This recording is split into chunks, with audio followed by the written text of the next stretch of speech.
శ్రీమద్ భాగవతం ఉద్ధవ గీతలో శ్రీకృష్ణుడు ఒక వేద పదము యొక్క ఆవశ్యకత గురించి తెలియచేస్తూ ఉన్నారు. ఎందుకు ఇచ్చారు?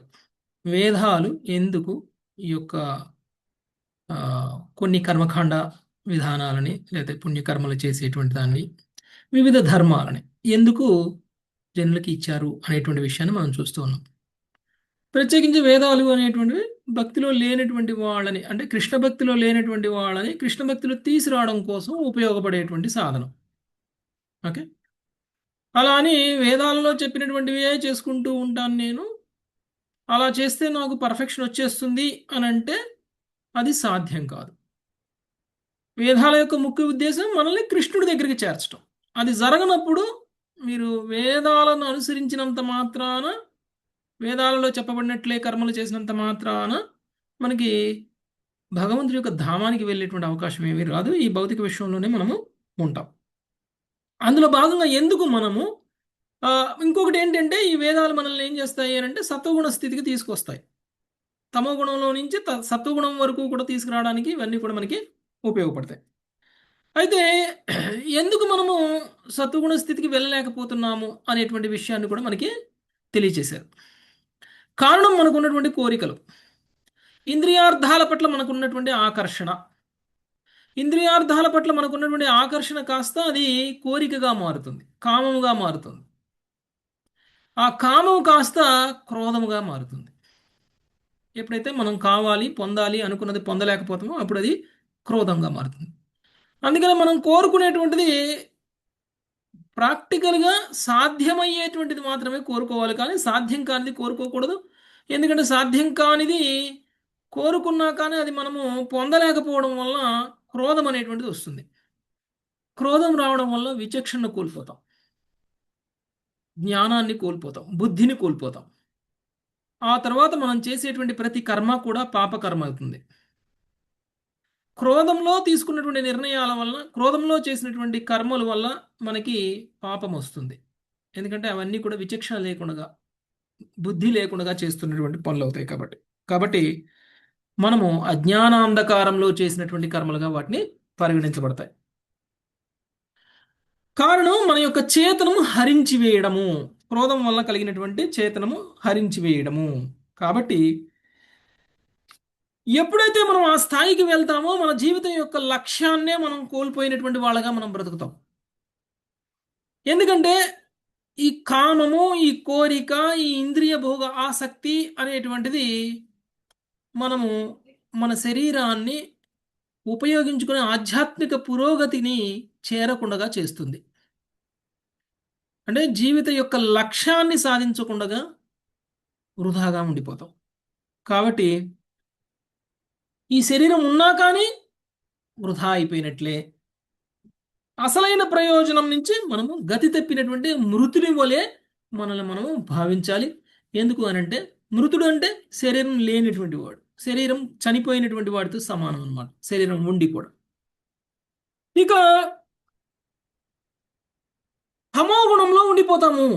దీని కారణంగా ఏ విధంగా అయితే ఒక వృక్షం నిలబడి ఉంటుందో ఆ విధంగా మనం కూడా అలానే ఈ శరీరంలో ఉన్నంత మాత్రాన ఆ శరీరం యొక్క ఉద్దేశాన్ని అనుగుణంగా మనం ఉపయోగించుకోవట్లేదు కాబట్టి తమో గుణంలో ఉన్నట్లు. చివరికి మనము ఈ శరీరాన్ని కోల్పోయి ఇంతకంటే నీచమైనటువంటి శరీరాలను పొందేటువంటి పరిస్థితి ఏర్పడుతుంది. అందుకోసం వేదాలు, ఇలాంటి ఒక పరిస్థితికి వెళ్లకుండా ఉండడం కోసం వేదాల యొక్క ఆవశ్యకత ఉంది. వేదాలలో కర్మకాండ ఏం చేస్తుంది అని అంటే మనల్ని కొంచెం పుణ్యకార్యాలు చేసేలా చేస్తుంది, మనల్ని సత్వగుణానికి తీసుకువెళ్తుంది. ఈ కర్మకాండ, వేదాలలో చెప్పబడినటువంటి ఈ కర్మకాండ ఏదైతే ఉందో ఈ కర్మకాండ ఒక మందేసుకోవడానికి, ఔషధం తీసుకోవడానికి బాలుడికి మనం ఎలా అయితే చాక్లెట్ ఇచ్చి నువ్వు ఈ చాక్లెట్ ఇస్తాను నువ్వు మందు వేసుకుంటావా అని చెప్తే అప్పుడు ఏం చేస్తాడు, చాక్లెట్ కోసం మందు వేసుకుంటాడు. ఓకే. దానివల్ల ఏమవుతుంది, చాక్లెట్ ఎందుకు ఇస్తున్నాము, వాడి రోగం నయం అవడానికి ఇస్తున్నామా? ఇవ్వట్లా. రోగం నయం అవడానికి మందు ఇస్తున్నాం, కానీ మందు వేసుకోవడానికి చాక్లెట్ ఇస్తున్నాం, స్వీట్ ఇస్తున్నాం. కాబట్టి ఈ మందు రోగం నయం చేస్తుంది. అలానే భగవద్భక్తి, హరినామము మనకున్నటువంటి భవరోగాన్ని నయం చేస్తుంది. తిరిగి మనము ఆధ్యాత్మిక స్థితిలో నిలబడడానికి ఉపయోగపడుతుంది. ఈ స్థితి ఇది ఔషధం లాంటిది. అంటే మన యొక్క నిజమైనటువంటి అస్తిత్వానికి మనం చేరుకోవడము అనేటువంటిది నిజమైనటువంటి హెల్దీ హెల్దీ కండిషన్. ఒక ఆత్మకు ఉండాల్సినటువంటి అవసరమైనటువంటి కండిషన్. ఆ కండిషన్లో లేదు ఇప్పుడు. భౌతికంగా కలుషితమైపోయింది. భౌతికంగా కలుషితమైపోయినటువంటి ఆత్మని శుద్ధి చేసేటువంటి ప్రక్రియ భక్తి, అంటే ట్రీట్మెంట్ భక్తి. భగవంతుడి యొక్క నామము, హరినామము ట్రీట్ చేస్తుంది. కానీ ఇది ఔషధంలా ఉంటుంది, చేదుగా ఉంటుంది. ఎవరికైనా నచ్చుతుందా ఔషధం? చేదుగా ఉంటుంది. మీరు హరినామం చేయండి అంటే చాలా మందికి నచ్చదు, చేదుగా ఉంటుంది అది.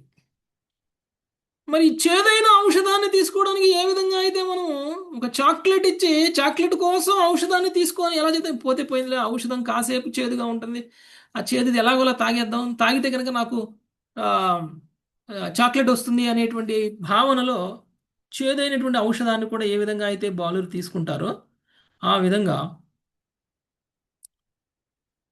వేదాలలో చెప్పబడినటువంటి కర్మకాండ మనల్ని భగవంతుడి యొక్క ధామం వరకు తీసుకువెళ్ళడానికి ఉపయోగపడుతుంది. హరిభక్తి, ఓకే, కృష్ణుడి యొక్క నామాన్ని మనం స్వీకరించడానికి కర్మకాండ ఒక మాధ్యమం. ఓకే, సో ఎప్పుడైతే కర్మకాండలో ఉంటామో ఆ విధంగా అయినా కానీ కొంతవరకు సత్వగుణ స్థితికి వస్తామో ఆ తర్వాత భగవంతుడి యొక్క నామాన్ని తీసుకుంటాం. ఇది మనము నిన్న చూసాము. ఇంకా కృష్ణుడి వేద పదం యొక్క ఉద్దేశం ఏంటి అనేటువంటి విషయాన్ని ఇంకా ఏం చెప్తున్నారో ఈరోజు 24వ శ్లోకం నుంచి చూద్దాం. మంగతారి మాతాజీ.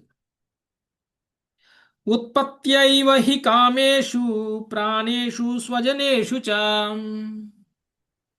తైవ హి కామేషు ప్రాణేషు స్వజనేషు చ ఆసక్త మనసో మర్త్య ఆత్మనోనర్ధహేతుషు. ఆసక్త మనసో మత్య ఆత్మనోనర్ధహేతుషు. హరే కృష్ణ. వికృత బుద్ధి కలిగిన మానవులు వేదముల అసలైన ప్రయోజనమును ఎరుగుజాలక వేదములు పుష్పిత వాక్యులైనట్టి ఫలశ్రుతులే పరమోన్నత వైదిక సత్యమని ఏం చదువుతున్నారు? ప్రచారం వేరే చదువుతున్నారు ప్రభు. వేరే చదువుతున్నారు 2 పేజీలు తిప్పేశారు ఒక్కసారి. సారీ ప్రభుజీ. హరే కృష్ణ. హరే కృష్ణ.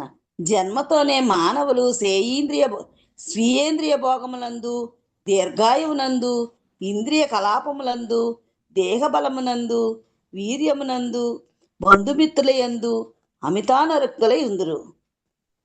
ఈ విధముగా వారి మనస్సులు నిజమైన స్వార్థమును పరాజితమనర్చడి వాటి అందే లగ్నమగును. జై శ్రీకృష్ణ. జై ప్రభుపాదులు వారి భాష్యము. స్వీయ దేహమునందు, బంధుమిత్ర దేహమునందు గల ఆసక్తి దుస్సాహమై చింతకు, కష్టమును నిశ్చయముగా దారితీయును. దేహాత్మబుద్ధి యందు లగ్నమైన మనస్సు ఆత్మానుభూతి యందు పురోగమించజాలదు. ఈ విధముగా సచ్చిదానందమయ జీవితమును గురించిన ఆశ నామమాత్ర ఆసక్తి విషయములనే పరాజితమగును. స్వప్నమందు చేసిన దానము జనులకు లాభమును కోర్చజాలనట్లు తమోమయ స్థితిలో మనుజుని చేవరించబడి కార్యములు తనకు గాని అన్యులకు గాని లాభదాయకములు కావు. బద్ధజీవుడు భగవంతునికి వేరైన లోకమును గురించి కలలు కనుగుచుండును. కానీ అట్ని స్వప్న జగత్తులో జరిగేది ఏ కొంత పురోగతి అయినను కేవలము భ్రాంతియే అగును. భగవద్గీత యందు శ్రీకృష్ణ భగవానుడు సర్వలోక మహేశ్వరం తానే పరమభోక్తనని సకల లోక మహేశ్వరుడని పలికి ఉన్నాడు. కేవలము కృష్ణ భక్తి భావన ద్వారానే, భగవంతుని సర్వాధికృతను గుర్తించడం ద్వారానే మనుజుడు అసలైన జీవన ప్రగతిని సాధించగలడు. హరే కృష్ణ ప్రభుజీ. ధన్యవాదాలు. హరే కృష్ణ. ఈ యొక్క భౌతికమైనటువంటి కోరికలు, స్వీయ ఇంద్రియ భోగమునందే మన యొక్క వయసు మొత్తాన్ని, మన యొక్క జీవనం మొత్తాన్ని గడపటము అనేటువంటిది, అంటే ఇంద్రియ కలాపాలలో మనం ఉండడము అనేటువంటిది, దేహబలమునందు, వీర్యమునందు, బంధుమిత్రుల యందు అమితమైనటువంటి అనురక్తి, ఇవన్నీ కూడా మనకి ఎప్పటి నుంచి వస్తున్నాయి? ఎప్పటి నుంచి ఉన్నాయి? అది ఎంజాయ్ చేయాలి, ఇది ఎంజాయ్ చేయాలి, కుటుంబ సభ్యుల మధ్య ప్రేమ, అనురాగం, ఆసక్తి, ఇవన్నీ ఎప్పటి నుంచి ఉన్నాయి మనకి? ఏ వయసులో వచ్చాయి? పుట్టినప్పటి నుంచి ప్రభుజీ. కొద్దిగా 10 ఇయర్స్ పుట్టినప్పటి నుంచి చిన్నప్పటి నుంచి కొంచెం వస్తాయి సార్ కొంచెం ఏ 3 వయసు ఇయర్స్ నుంచి? నుంచి అలా వచ్చేసి ఏ వయసు నుంచి? చిన్నప్పటి నుంచి 3 ఇయర్స్ అలా చాక్లెట్ కావాలి, అది కావాలి, ఇది కావాలి అనిపిస్తుంది ప్రభు. అంతకుముందు అనరా? పుట్టుకతోనే వచ్చినాయి ప్రభుజీ. అది గత జన్మతోనే జన్మల యొక్క వస్తాయి. కర్మల వాసనలు ఉంటాయి. జన్మతోనే గత జన్మ ప్రభుజీ. కర్మ వాసనలు ఉంటాయి. జన్మతోనే వచ్చేస్తాయి. జన్మతోని. ఓకే, బంధుమిత్రుల పట్ల ఆసక్తి జన్మతోనే వస్తుంది. మీరు చూడండి, జస్ట్ బోర్న్ బేబీ కూడా తల్లి ఒళ్ళో ఉంచితేనే ఏడవకుండా ఉంటాడు. ప్రభుజీ. ఎస్ ప్రభుజీ. ఇంకెవరి ఒళ్ళో అన్న కూర్చోబెట్టండి ఏడుస్తాడు. తండ్రిని కూడా గుర్తుపడతాడు.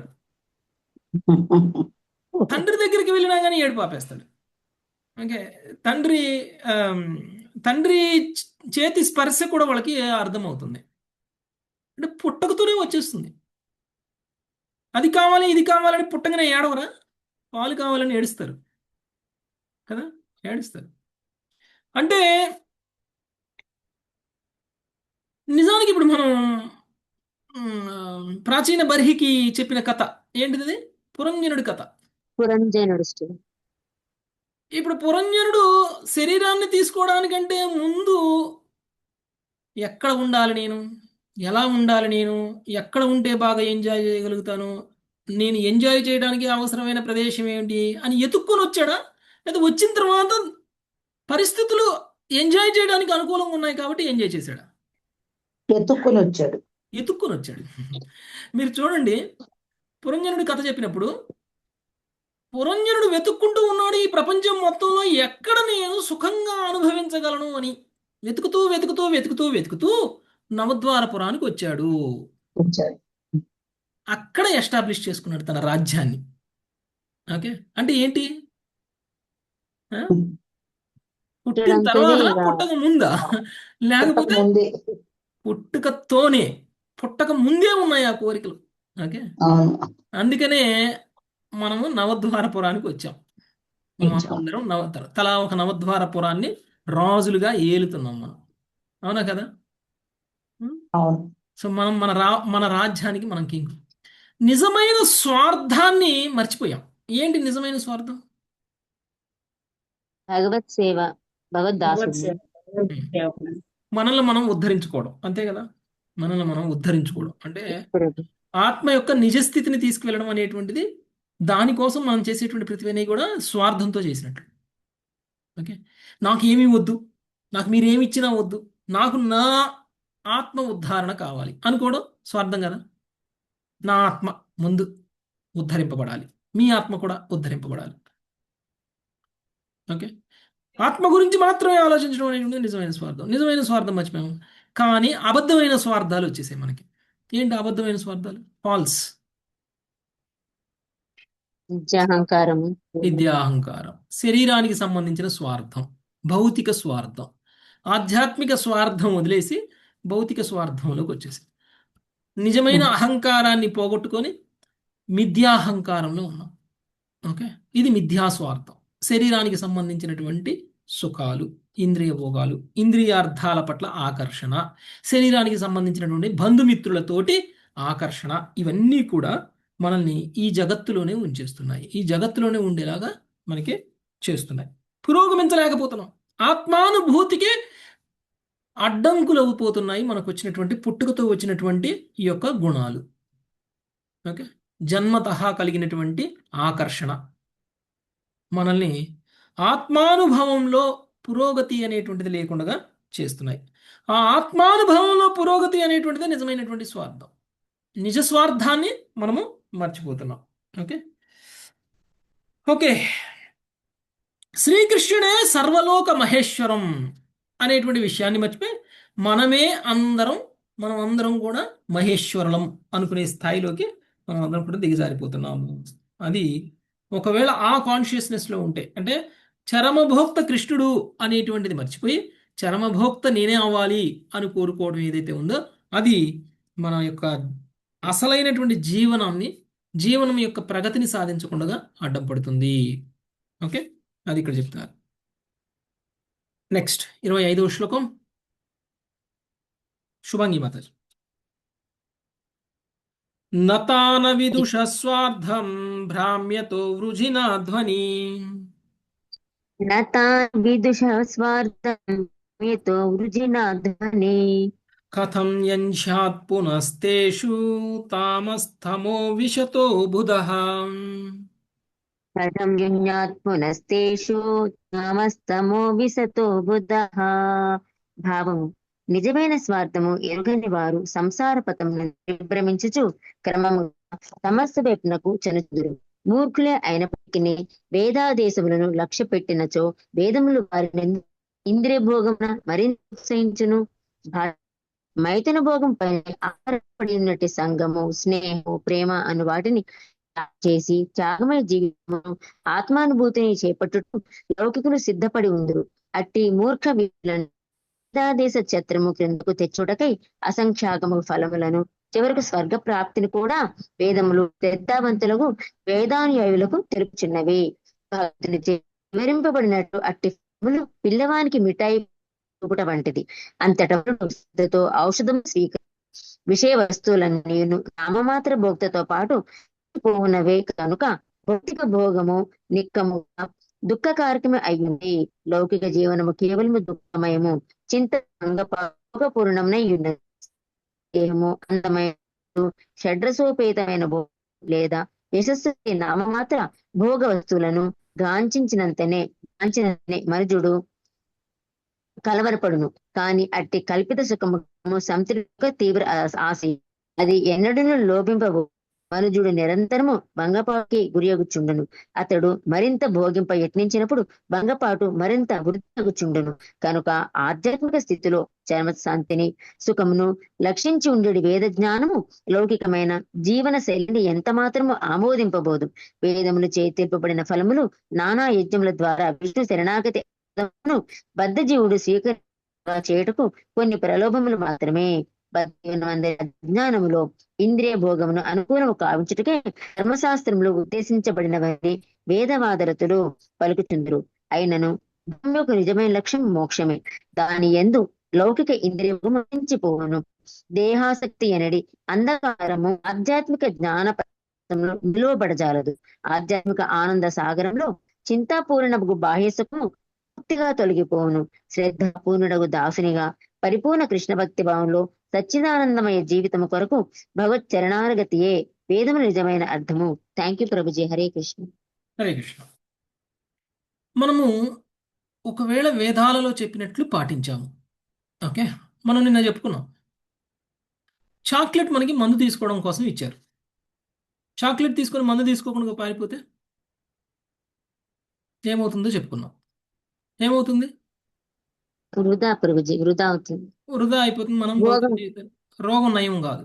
అంటే మనం ఈ భౌతిక లోకంలోనే ఉంటాం, చాక్లెట్లే తీసుకుంటూ భౌతిక లోకంలోనే ఉంటాం.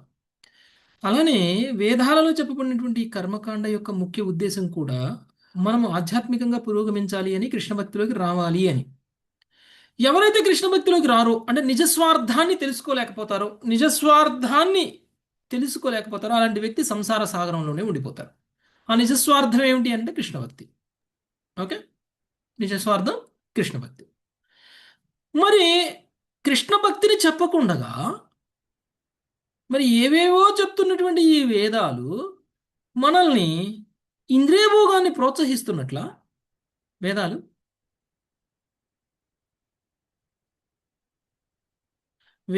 డైరెక్ట్ గా కృష్ణ భక్తి చెప్పినట్లయితే మనం కృష్ణ భక్తిలోకి వచ్చేవాళ్ళం. కానీ వేదాలు ఇంద్రియ భోగాన్ని ప్రోత్సహిస్తున్నట్లా? ఇంద్రియ భోగం గురించి చెప్తున్నారు అని అంటే కర్మకాండ అంతా ఇంద్రియ భోగమే కదా.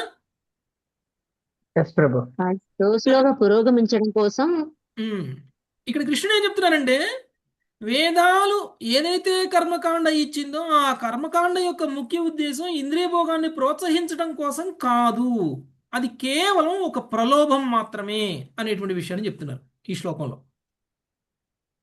ఆ ప్రలోభాలకి లోనవడం వల్ల కనీసంగా మనము కృష్ణ భక్తిలోకి వస్తాము అనేటువంటి ఉద్దేశంతో ప్రలోభాలు ఇస్తున్నారు వేదాలు. అంటే వేదాలు మొత్తం మనకి ప్రలోభాలనే ఇస్తున్నాయి.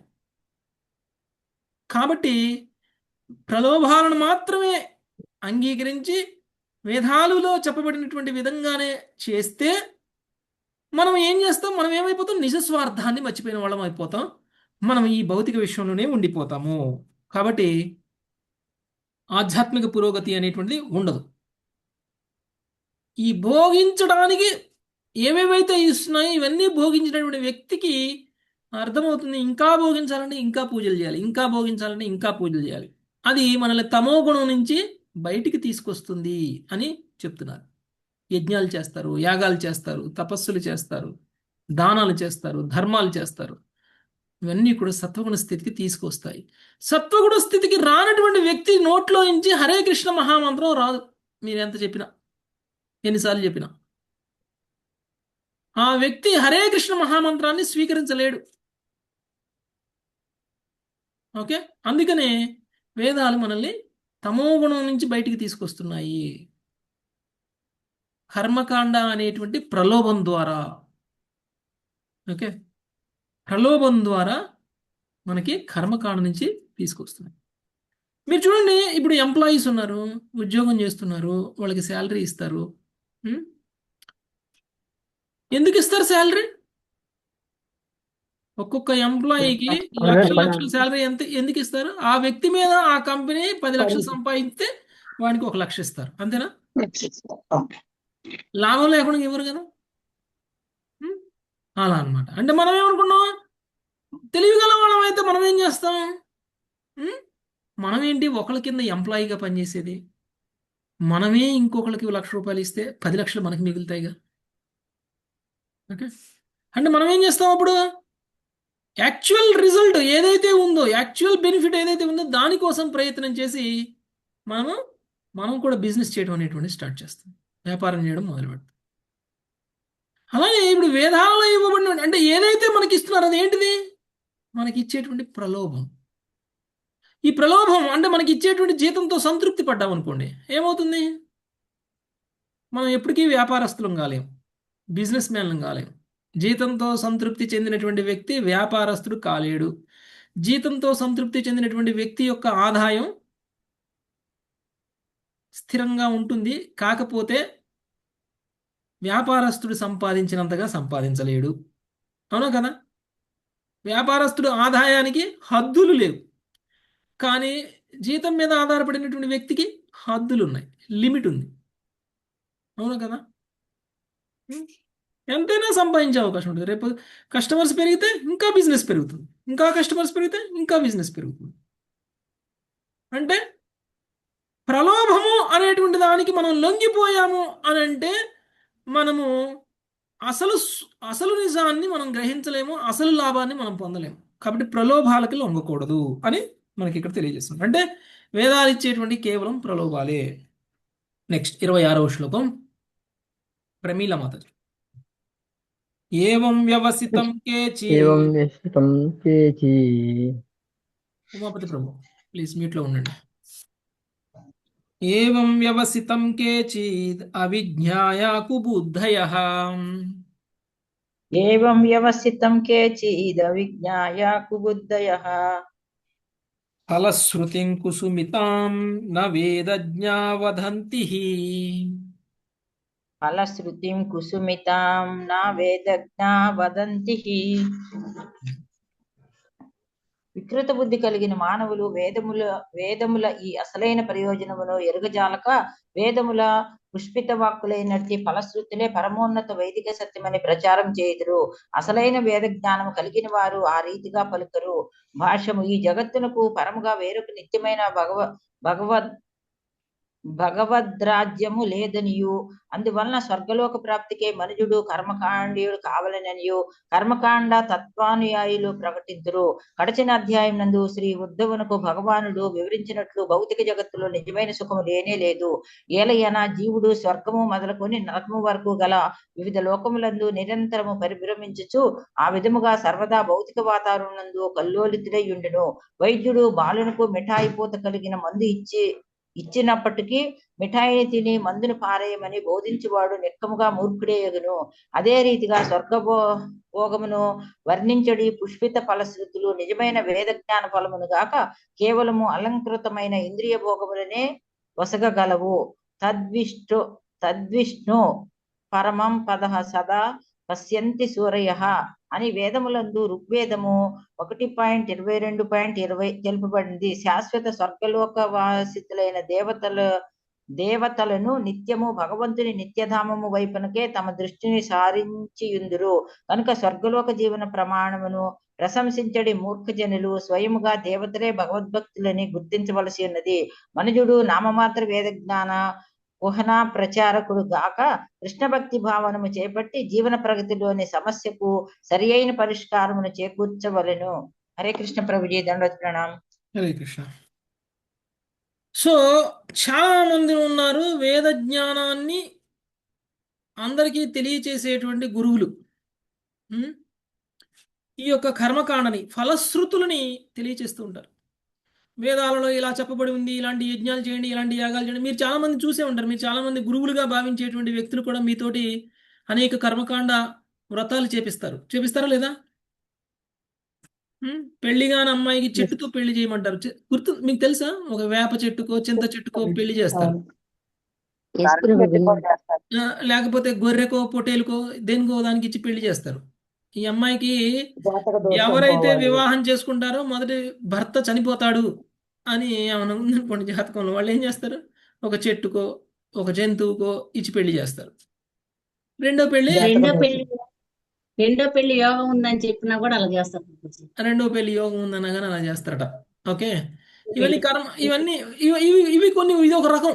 ఓకే, ఇంకా కొంతమంది గురువులుగా చెప్పుకుంటారు, ఆధ్యాత్మిక గురువులు అని చెప్పుకుంటారు. వాళ్ళ ఫోటోలు కూడా పెట్టుకొని పూజా రూముల్లో పెట్టుకొని పూజలు చేస్తూ ఉంటారు. ఏం చెప్తారు వాళ్ళు? మీతో కర్మకాండం చేపిస్తారు. వచ్చినప్పుడల్లా ఆ శాంతి పూజ చేయండి, ఈ శాంతి పూజ చేయండి, ఆ దేవతకు మొక్కండి, ఈ దేవతకు మొక్కండి, ఈ వ్రతం చేయండి, ఆ వ్రతం చేయండి, అలా చెప్తారు. అదే మనకు వేదాల్లో ఉన్నట్లు చెప్తున్నారు, వేదాల ప్రకారంగా మనతో నడిపిస్తున్నారు, మన యొక్క దోషాలన్నీ తీసేస్తున్నారు అనేటువంటి భావంలో మనం ఆయన గురువుగా భావించి ఆయనకి పూజలు చేసి మన ఆస్తులన్నీ కూడా కరగదీసేస్తాం. శని పూజలని, చంద్ర పూజలని, లేకపోతే గ్రహాల పూజలని అన్నీ చేసి ఒక్కొక్క పూజకి ప్యాకేజీలు పెడతారు. మళ్ళా వాళ్ళు బాగుపడతారు, మన ఆస్తులు తరుగుతుంటాయి, వాళ్ళ ఆస్తులు పెరుగుతూ ఉంటాయి. ఓకే, కొంతమంది అయితే భయపెడతారు కూడా ప్రభుజీ, అది చెయ్యకపోతే ఏదో అయిపోతుంది ఇంట్లో అని, మనకేదో జరిగిపోతుంది. సో మన వీక్నెస్ని తెలుసుకొని వాళ్ళు మన వీక్నెస్తో వ్యాపారం చేస్తారు. కేవలం వ్యాపారం. కర్మకాండ చేపించేటువంటి వాళ్ళు వ్యాపారస్తులే. వాళ్ళెవరు మీ యొక్క పురోగతిని కోరుకోవట్లేదు, మీ శ్రేయోభిలాషులు కాదు. ఫస్ట్ ఆఫ్ ఆల్ కర్మకాండ బ్రాహ్మణులు మీ శ్రేయోభిలాషులు కాదు, కర్మకాండ చేయించే గురువులు మీ శ్రేయోభిలాషులు కాదు. మీకు ఇంకా నష్టాన్ని చేస్తున్నారు వాళ్ళు. మీకు కలిగేటువంటి నష్టానికి ప్రత్యక్ష కారణం వాళ్ళు. అది తెలుసుకోకుండా వాళ్ళకే మీరు శరణాగతులు అయిపోయారంటే ఏమైపోతాం మనం? వాళ్ళు ఎన్ని బలులు ఇవ్వండి అన్ని బలులు ఇస్తాం, ఎంతమందికి మాంసం పెట్టమంటే అంతమందికి మాంసం పెడతాం. ఆయన పాపానికి, ఆయన నరకానికి గ్యారంటీ పోతారు, ఆయనతో పాటు మనల్ని కూడా నరకానికి గ్యారంటీగా తీసుకెళ్తారు కదా. మనం ఏ గురువుని నమ్ముకుంటే ఆ గురువు ఎక్కడికి వెళ్తే అక్కడికి వెళ్తాం మనం గ్యారంటీగా. నిజమైనటువంటి పరంపరలో ఉన్నటువంటి ఆధ్యాత్మికమైనటువంటి గురువుని నమ్ముకుంటే భగవద్ధామానికి వెళ్తాం. ఎందుకు? శుద్ధ వైష్ణవుడు భగవద్ధామానికి వెళ్తాడు కాబట్టి ఆయనతో పాటు మనము భగవద్ధామానికి వెళ్తాం.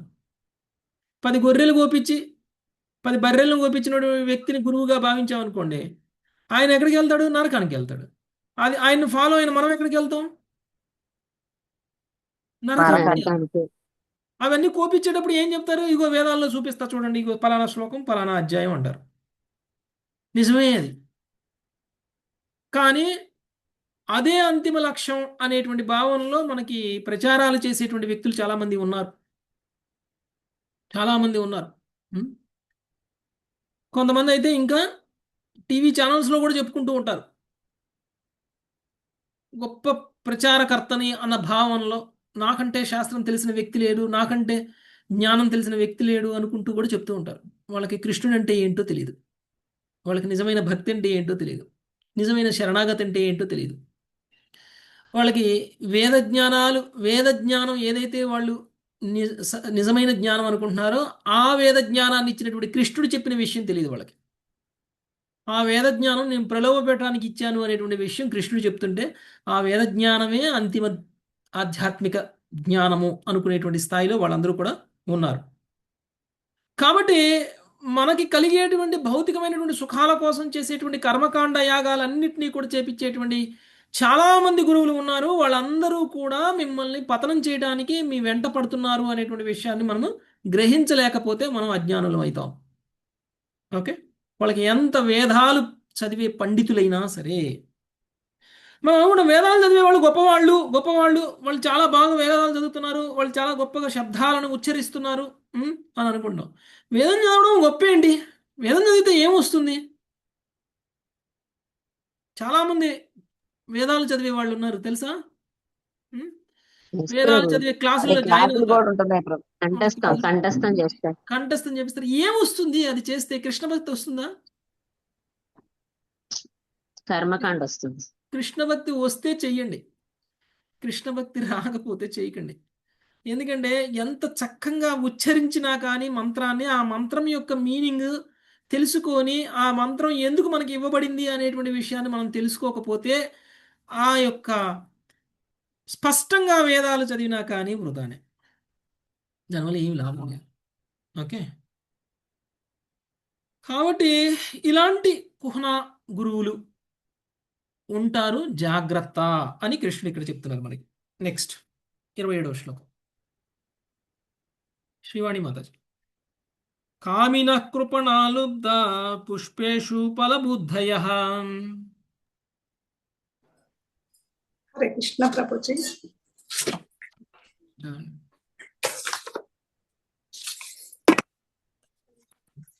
27. కామినః కృపణాలుబ్ధ్వా పుష్పేషు ఫలబుద్ధయః. అగ్నిముగ్ధా ధూమతంతా స్వం లోకం న విదంతి తే. అగ్నిముగ్ధ ధూమతాంతాః స్వం లోకం న విదంతి తే.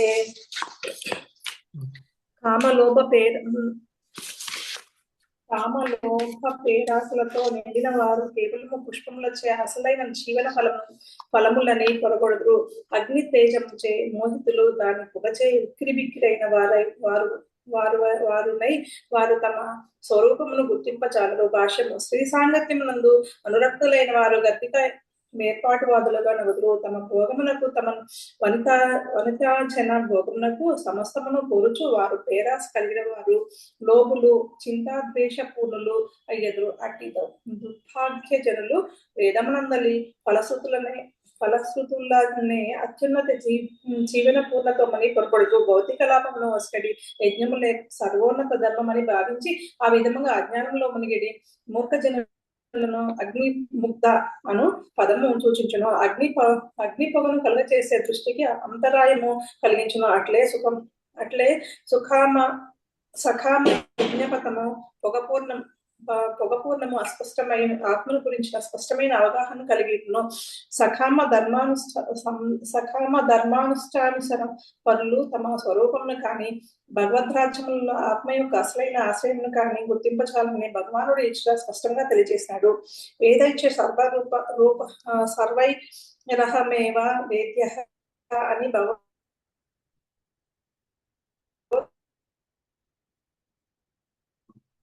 17:15 వైపునకు జీవులు నడుపుటకే వేదవాచ్యమునంతయు నిజంగా ఉద్దేశించబడింది. శ్రీకృష్ణ భగవానుడు నిత్యముగా పరతత్వము అతని ప్రేమయే మన జీవిత చరమ ప్రయోజనము. విశుద్ధ కృష్ణ భక్తి భావన యొక్క ఈ పూర్ణత్వం చెంతకు బద్ధ జీవులు తెచ్చుట కొరకే వేద జ్ఞానం ఓపిగా యత్నించున్నది. హరే కృష్ణ. ఓకే, ఎవరికైతే ఇలాంటి ఇంద్రియ భోగం చేయాలి అనేటువంటి పేరాశ ఉంటుందో అలాంటి వ్యక్తులు కేవలం పుష్పాలను చూసి పుష్పాలే ఫలాలు అనేటువంటి భావంలో పుష్పాలతోటే సంతృప్తి చెందుతూ ఉంటారు, పొరబడుతుంటారు. ఓకే, నిజమైనటువంటి ఫలాన్ని గ్రహించకుండా పుష్పాలతోటి సంతృప్తి చెందుతూ ఉంటారు. సో ఏ విధంగా అయితే అగ్ని తేజముతోటి మోహితులైనటువంటి వ్యక్తులు ఆ అగ్ని వలన కలిగినటువంటి పొగతోటి ఉక్కిరి అయిపోయి ఏ విధంగా అయితే తమ యొక్క స్వరూపాన్ని కూడా గుర్తించకుండా జనాలు పుష్పిత వాక్యాలతోటి ఉక్కిరి అవుతూ ఉంటారు. ఓకే. పుష్పిత వాక్యాలు పొగలాంటిది, భక్తి అగ్ని లాంటిది. ఓకే. పుష్పిత వాక్యాలతో ఉక్కిరి బిక్కిరైనటువంటి వ్యక్తి అగ్నిని చూడలేడు, అగ్ని వరకు చేరుకోలేడు. అలానే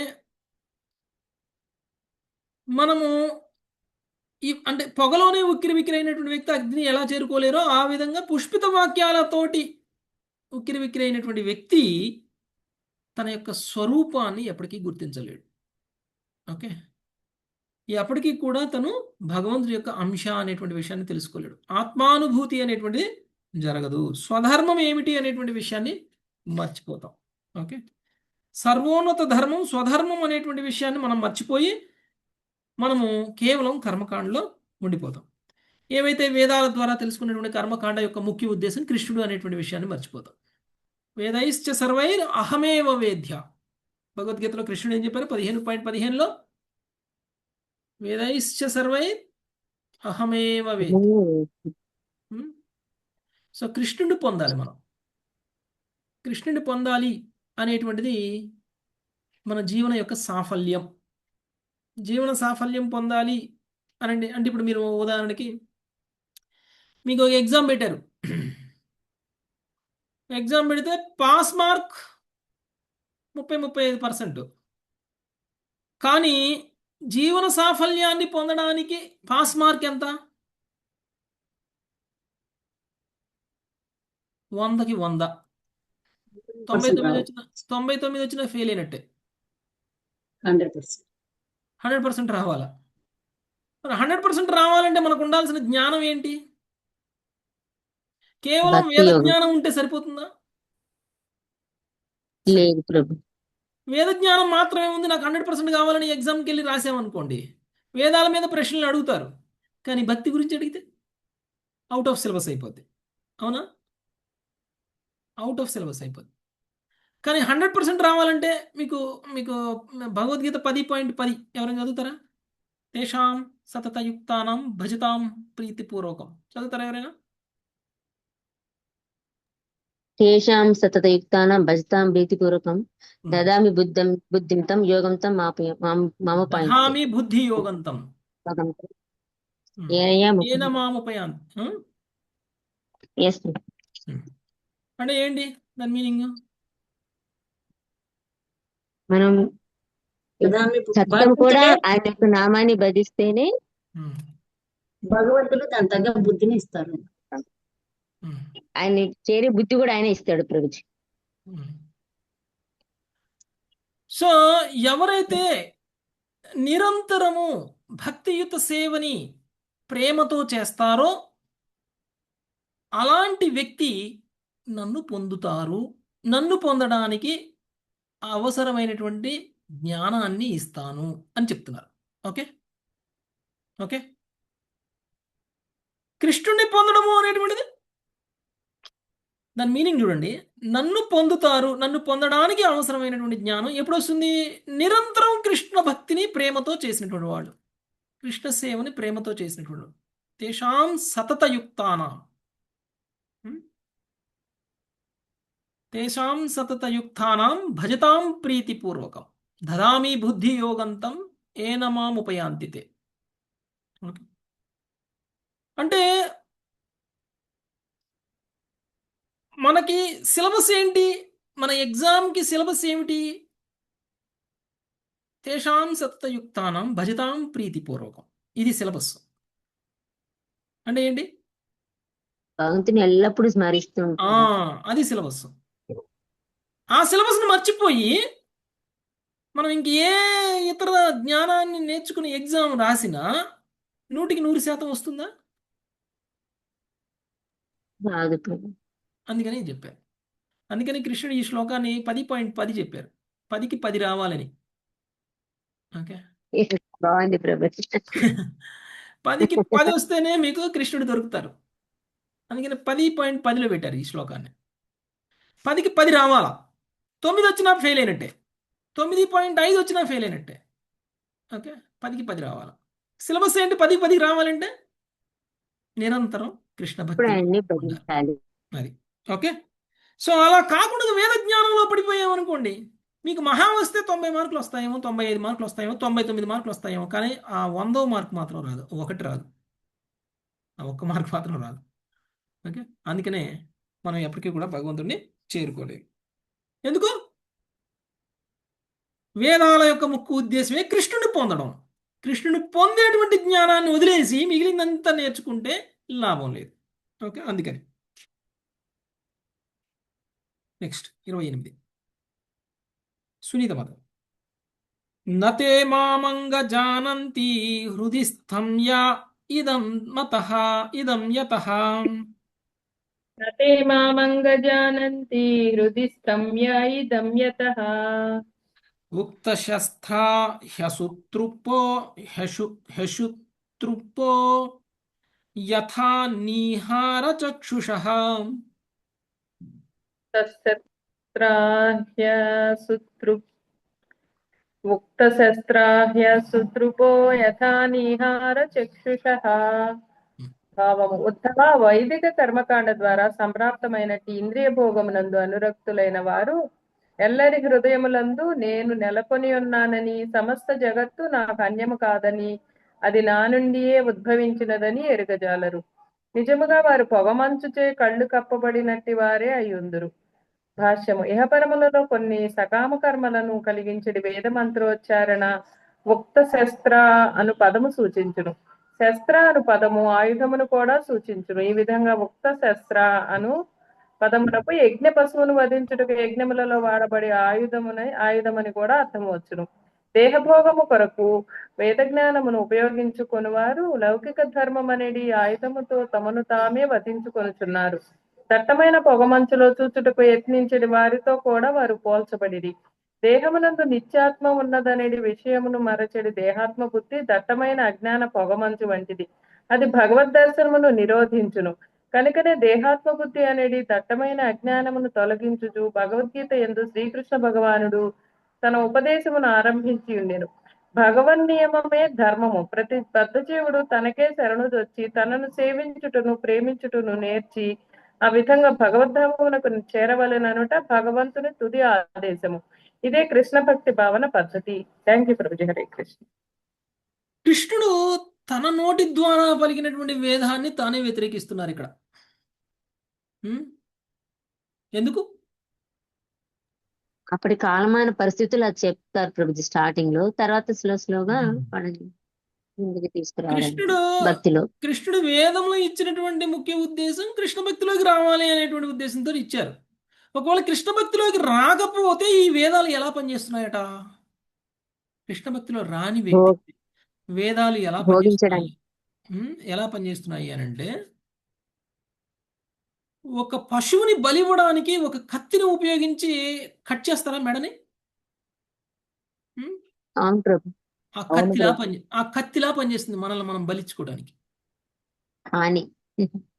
ఓకే. ఏ వేదం జ్ఞానం అయితే మనల్ని కృష్ణ భక్తి వరకు తీసుకువెళ్ళట్లేదో, ఏ వేద జ్ఞానం అయితే మనల్ని కృష్ణ భక్తి నుంచి దూరం చేస్తుందో, ఆ వేద జ్ఞానం మనల్ని మనమే బలిచ్చుకోవడానికి ఏర్పాటు చేసుకున్నటువంటి కత్తి. ఆ కత్తితోటి మనల్ని మనమే బలిచ్చుకుంటున్నాం. అది ఇక్కడ చెప్తుంది. చాలా ఘాటైన మాటలు కదా. సో వైదిక కర్మకాండతో సంప్రాప్తమైనటువంటి ఇంద్రియ భోగమునందు అనురక్తులైన వారు ఎల్లరి హృదయములయందు నేనే నెలకొని ఉన్నానని, సమస్త జగత్తు నాకు అన్యము కాదు అని, అది నా నుండియే ఉద్భవించినదని ఎరుగజాలరు. నిజముగా వారు పొగమంచితే కళ్ళు కప్పబడినట్టు వారే అయ్యున్నారు. ఏ వేద జ్ఞానమైతే మనల్ని కర్మకాండలో ఉంచుతుందో ఆ వేద జ్ఞానము వల్ల మనకి కలిగినటువంటి ఆసక్తి, లౌకిక ఆసక్తి ఏదైతే ఉందో, అంటే కర్మకాండ ఆసక్తి ఏదైతే ఉందో, అది మనల్ని కృష్ణుడే దేవాది దేవుడు, అందరి హృదయంలో నెలకొని ఉన్నటువంటి పరమాత్మ కృష్ణుడే, ఈ సమస్త విశ్వము కృష్ణుల్లోనే ఉన్నది అనేటువంటి విషయాన్ని తెలుసుకోలేకపోతున్నాం. అందుకనే వేదాలలో చెప్పబడినటువంటి కర్మకాండ పట్ల ఆసక్తి ఉండకూడదు, అనురక్తి ఉండకూడదు. ఓకే. ఎందుకు ఇచ్చారో అది గ్రహించాలి. అందుకు మాత్రమే మనం ఉపయోగించాలి. అలా కాకుండా మనం దానికి అటాచ్ అయిపోకూడదు. అటాచ్ అయిపోవటం వల్ల మనము పొగమంచు చే కప్పబడినటువంటి వాళ్ళలాగా ఉంటాం. అంటే మనకేమీ కనపడదు. ఓకే. అజ్ఞానం నడుచుగా పరుగు. మేఘం అడ్డం వస్తే సూర్యుడు కనపడతాడా? కనపడడు. అలా అని మేఘం వెనకాల సూర్యుడు లేరా? ఉంటారు ప్రభుజీ. సో మేఘం అడ్డం తప్పుకోవాలి. అంటే ఈ ఈ యొక్క ఈ ఈ యొక్క మేఘాలు కమ్ముకున్నటువంటి వ్యక్తి ఏ విధంగా అయితే కృష్ణుడు చూడలేడో ఆ విధంగా కామ్యకర్మలలో రతులైనటువంటి వ్యక్తులు కృష్ణుడి దగ్గరికి చేరుకోలేరు. ఓకే. నెక్స్ట్ 29:30 నాగలక్ష్మి మాతాజీ. తేమే మతమవిజ్ఞాయ పరోక్షం విషయాత్మకం తేమే మతమవిజ్ఞాయ పరోక్షం విషయాత్మక హింసాయాం యది రాగः స్యాద్ యజ్ఞ ఏవ న చోదన హింసాయాం యది రాగః స్యాద్ ఏవ న చోదన హింసా విహారా హ్యలబ్ధై పశుభిః స్వసుకేచ్ఛయా హింసా విహారः లబ్ధయే పశుభిః స్వసుకేచ్ఛయా యజంతే దేవతా యజ్ఞై పితృభూత పతిన్ ఖలాం యజంతే దేవతా యజ్ఞై పితృభూత పతిం కలహ. ఇంద్రియ భోగరతులు తాచే వివరింపబడినట్టు వేద జ్ఞానం యొక్క గుహ్య సారాంశంను ఎరగజాలరు. హింసారతులై వారు తమ భోగార్థము యజ్ఞం నందు అమాయక పశువులను క్రూరంగా బలి ఇచ్చి దేవతలను పితృదేవతలను భూతపతులను పూజించురు. కానీ అట్టి హింసేచ్ఛ వైదిక యజ్ఞం నందెన్నడూ చెప్పబడలేదు. భాష్యము. రక్త మాంసాలను రుచి చూడనిదే జీవించలేనటి క్రూరులకు నీచ మానవులను సంతుష్టి పరచుట కొరకే వేదములు అప్పుడప్పుడు యజ్ఞంలో అనుమతించినవి. ఆయన్ను అట్టి మినహాయింపులు కఠోరమగు నియమములచే నియంత్రించబడినవే క్రమంగా పశువులను తగ్గించి వేయుటకే ఉద్దేశించబడినవి. మద్యమును అమ్మిడి దుకాణములు నియంత్రించుటకే మద్యం అమ్మకపు అనుమతికై అత్యధిక రుజుము చెల్లించవలసి వచ్చుట అటువంటిదే. కానీ అధర్మవర్తనులకు జనులు అట్టి నియమములను వక్రీకరించుతూ ఇంద్రియ భోగమునకే పశువులను బోధించే నిమిత్తము యజ్ఞంలో ఉన్నవని ప్రకటించరు. లౌకికులైనందున వారు పితృదేవతల లోకమును లేదా దేవతా లోకమును పొందగొర్చు అట్టి వారిని ఉపాసించరు. ఒకప్పుడు అట్టి లౌకికులు భూతముల సూక్ష్మ జీవన శైలికి ఆకర్షితులై వాటిని అర్చింతురు. సకల యజ్ఞములకు తపస్సుకు అసలైన భోక్త అయిన దేవదేవుని గురించిన ఎరుకలేమని ఈ పద్ధతులు సూచించును. అసురులు వైదిక యజ్ఞమును చేసినను నారాయణీయుల విరోధమును కలిగేందురు. ఏలైనా వారు దేవతలను పితృదేవతలను లేదా శివుని భగవంతునితో సమానమని భావించరు. వేదక్రతువుల యొక్క ప్రామాణికతను అవగతం చేసుకున్నప్పటికీ వారు చర్మ తేడానుసారము అంగీకరించరు. అందువలన వారు భగవంతునికి శరణుజొచ్చురు. ఆ విధంగా పశుఘాతక అసురీ సంఘములలో మిథ్యాధర్మము వర్ధిల్లుచుండును. అమెరికా వంటి దేశములలో జనులు తాము కేవలం భగవంతుని అనుసరించు వారమని చెప్పినప్పటికీ వినోదగాళ్ళు, రాజకీయ నాయకులు, క్రీడాకారులు, ఇతర అల్పమానవులు వంటి అసంఖ్యాక లోకప్రియ నాయకులకే పూజలు స్థుతులు వసులుచుందురు.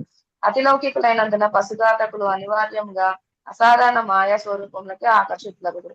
కృష్ణభక్తి భావన నిజపరమును వారు ఎరుగజలరు. హరే కృష్ణ ప్రభు. హరే కృష్ణ. సో ఈ వేదాలలో యజ్ఞాలు చేయమని చెప్పారు. యజ్ఞాలలో పశువుల్ని బలి ఇవ్వాలి అని చెప్పారు. అలా చెప్పడం యొక్క ముఖ్య ఉద్దేశం మీరు అలా చేస్తే ముక్తి వస్తుంది అని కాదు. ఓకే. అలానే పశు బలులు ఇచ్చేటువంటి యజ్ఞాలు చేస్తూ పోతూ ఉంటే ముక్తి వచ్చేస్తుందా?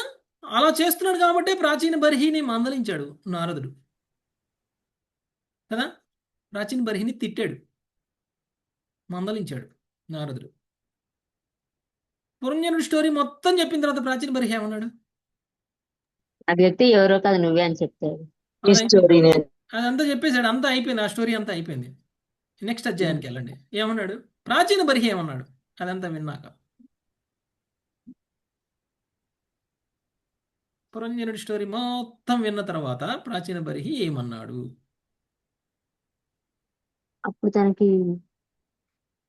నువ్వు చెప్పిందంతా బాగానే ఉంది వినడానికి నాయనా, నాకు అంత జ్ఞానం లేదు అర్థం చేసుకోవడానికి అన్నాడు.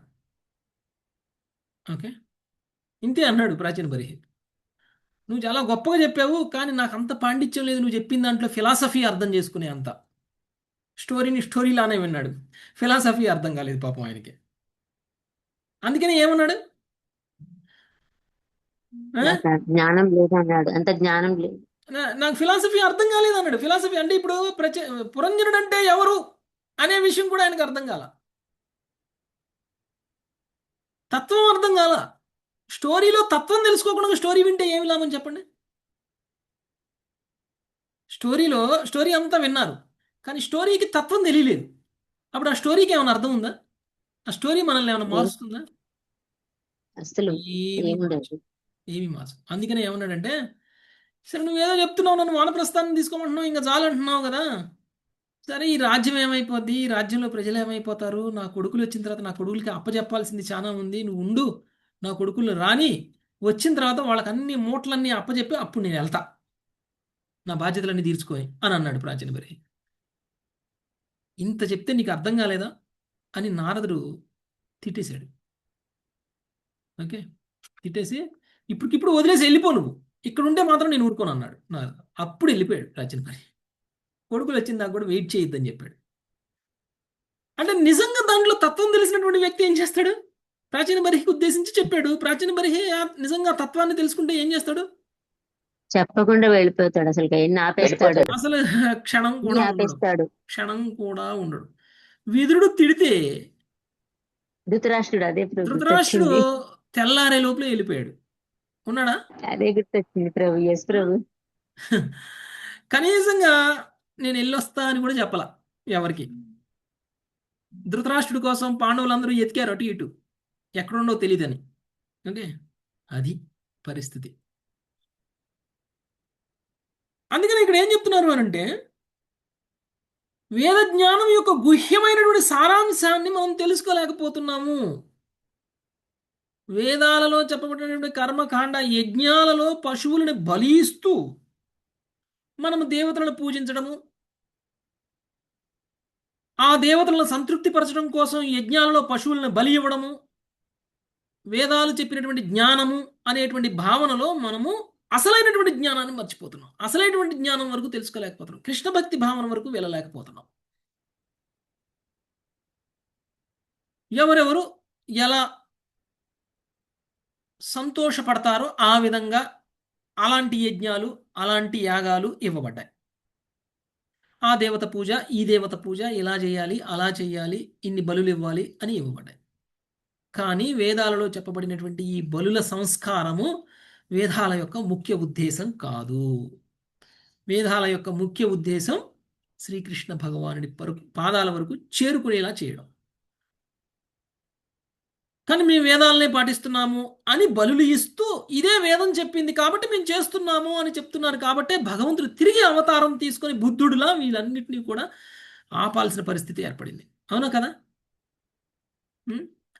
భగవంతుడే ఇచ్చినటువంటి జ్ఞానాన్ని భగవంతుడే కాదు అని చెప్పాల్సిన పరిస్థితి, ఇది సరి అయినది కాదు అని చెప్పాల్సిన పరిస్థితి ఏర్పడింది. నిజానికి ఆ యజ్ఞాలు, ఆ యాగాలు ఎందుకు ఇచ్చారంటే నియంత్రణ తీసుకురావడం కోసం ఇచ్చారు. మాంసాహారం తినేటువంటి వ్యక్తుల యొక్క మాంసభక్షణ నియంత్రణ చేయడం కోసం ఇచ్చారు. రక్త మాంసాలను మాత్రమే తినేటువంటి వ్యక్తులకి ఇది నిరంతరం ఇలా చేయడం తప్పు. మీ ఇంద్రియ తృప్తి పొందడం కోసం వారానికి ఒకరోజు తినండి. ఆ తినేది కూడా ఆ దుర్గామాతకో ఎవరికో ఆఫర్ చేసి తినండి. దానివలన ఒక నియంత్రణ వస్తుందని. అంతే తప్ప దుర్గామాతకి ఆఫర్ చేసినంత మాత్రాన పాపం రాదా అంటే పాపం వస్తుంది. 100% పాపం వస్తుంది. కనకదుర్గకి ఆఫర్ చేసిన మేకని తిన్నా పాపం వస్తుంది. కాకపోతే రోజు తినకుండా వారానికి ఒకసారి తింటారు. 10 మేకలు కోయకుండా ఒక మేక కోస్తారు. పాపం తగ్గుతుంది తప్ప పాపం రాకుండా ఏముండదు. ఓకే, కాబట్టి ఇవన్నీ పూర్తిగా పాపాలు చేసేటువంటి వ్యక్తుల యొక్క పాపం యొక్క తీవ్రత తగ్గించడం కోసం మాత్రమే ఇవ్వబడినటువంటి యజ్ఞాలు, యాగాలు. అందులోనే ఇరుక్కుపోతే మనం భగవంతుని ఎప్పటికీ చేరుకోలేం. ఆ దేవీ దేవతల ఆరాధనలోనే ఇరుక్కుపోతే మనం భగవంతుని ఎప్పటికీ చేరుకోలేం. యజ్ఞాలు కర్మకాండ విధానాల ప్రకారంగా చేస్తే మనం భగవంతుని ఎప్పటికీ చేరుకోలేము. అదే అంతిమ లక్ష్యం అనేటువంటి భావంలో, వేదాల యొక్క అంతిమ లక్ష్యం అదే అనేటువంటి భావంలో చేస్తే మనం భక్తిలో ఎప్పటికీ పురోగమించం. ధర్మ సంస్థాపన కోసం భగవంతుడు ఉద్ధరిస్తారు కదా, మరి మనం తప్పు దారిలో పోతుంటే ఈ తప్పును సరిచేయడం కోసం కూడా భగవంతుడు ఉద్ధరించాలి కదా, భగవంతుడు అవతరించాలి కదా. అందుకనే బుద్ధుడులా అవతరించారు కలియుగంలో. భగవంతుడు ధర్మ సంస్థాపన కోసమే అవతరించారు. వేదాలని వ్యతిరేకించడం కూడా ధర్మ సంస్థాపనే అయిపోయింది ఆ సమయంలో కదా. ఆ పరిస్థితి వచ్చింది. అవును ప్రభు. ఆ పరిస్థితిని మనమే తీసుకొచ్చాం, తప్పుగా అర్థం చేసుకున్నాం కాబట్టి వేదాలని. అలాంటి వేదాలను వ్యతిరేకించకపోతే వీళ్ళు ఉద్ధరింపబడరు చేస్తారు అని, ఇంకా ఇంకా బలులు ఇస్తారు అని చెప్పేసి ఆ వేదాలనే వ్యతిరేకించేటువంటి విధంగా భగవంతుడే స్వయంగా బుద్ధుడిలా అవతరించి ఈ పశు బలులని ఆపటం అనేటువంటిది జరిగింది. ఓకే, ఇక్కడ కాపుదాం మాతాజీ. 30 శ్లోకాలు కంప్లీట్ చేసుకున్నాం. 31వ శ్లోకం నుంచి రేపు చదువుకుందాం. Thank you very much. Hare Krishna. Hare Krishna ప్రభు. కృపా సింధుభ్యైవ హరే